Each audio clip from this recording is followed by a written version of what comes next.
Jaegwon Kim's Epiphenomenalism.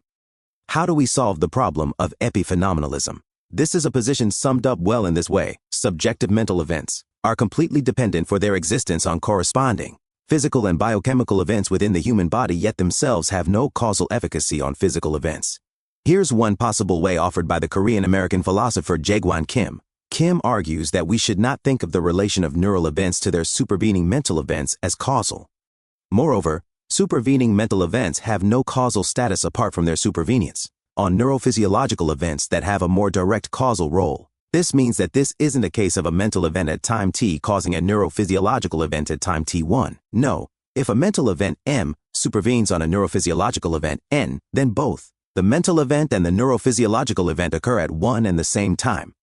So we can't say that mental event M causes neural event N if they occur at one and the same time. This is like the H20 water case. We don't first have a set of H20 molecules which cause water. When we have a set of H20 molecules, we also have water.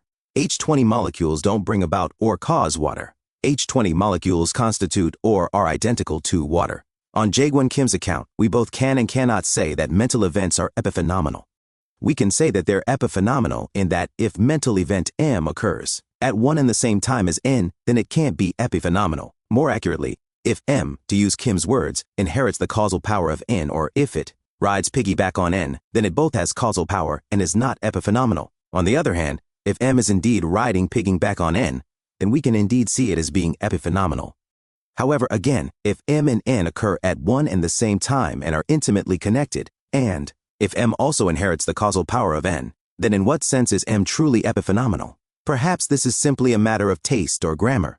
If we tie M and N so closely together, then aren't we also saying or implying that M literally is N, as already hinted at with the H20 water example? That is, that M and N are identical. As with the epiphenomenal nature of M, both yes and no. From the outside, all we have is N and human behavior. However, ontologically, or from the inside, M is clearly not identical to N again. From the first person or subjective point of view, M is not a physical event.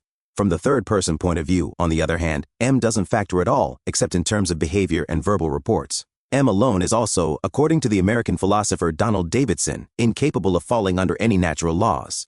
References: Kim, Jaegwon. Multiple Realization and the Metaphysics of Reduction, 1992.